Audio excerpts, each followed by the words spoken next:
Il était obligé de dépenser 20 millions par jour pour sauver sa vie. Les histoires des pieds-pots. À Kinshasa, la ville qui ne dort jamais, semblait pourtant avoir oublié Cédric. À 27 ans, ce jeune homme au teint d'ébène vivait une existence spectrale dans l'un des quartiers les plus déshérités de la capitale. Sa maison n'était qu'une cellule de 6 mètres carrés, une boîte en ciment aux murs lépreux, fissurée par le temps et l'humidité. L'air y était lourd, saturé d'une odeur âcre de moisissure et de sueur séchée. Il n'y avait aucun meuble, seulement un matelas en mousse, éventré, posé à même le sol brut.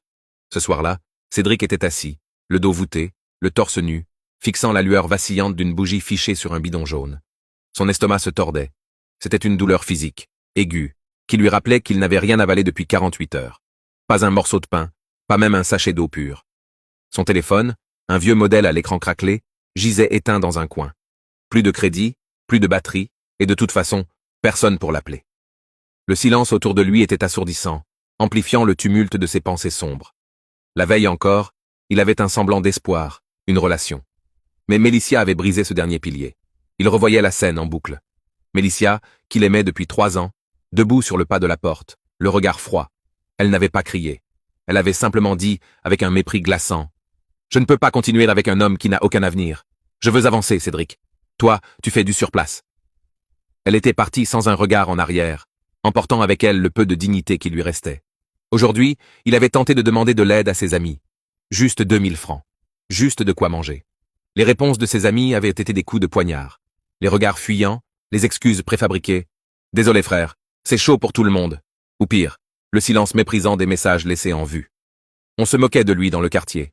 On chuchotait que Cédric finirait clochard ou vendeur à la sauvette. Ce soir-là, la solitude n'était pas juste un état, c'était une prison. Enveloppé dans un vieux pagne troué, Cédric s'allongea sur le sol froid, cherchant le sommeil comme une échappatoire. Mais l'angoisse le tenait éveillé. Dans un murmure rauque, presque inaudible, il s'adressa aux ténèbres.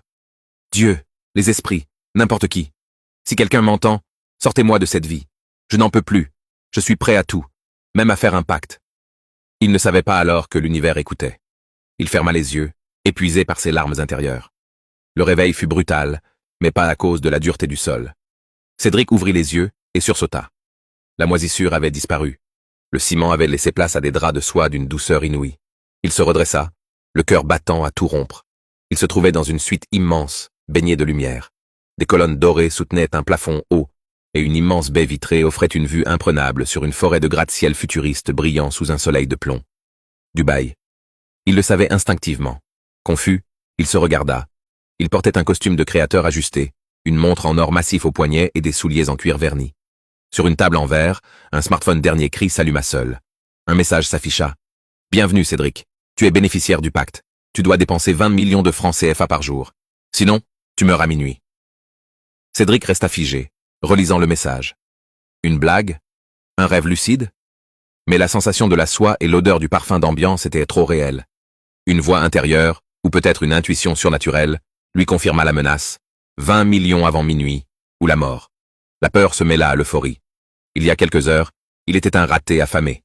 Maintenant, il avait le monde à ses pieds. Il ne réfléchit plus. Il descendit dans le hall, accueilli comme un roi par le personnel. Une limousine l'attendait.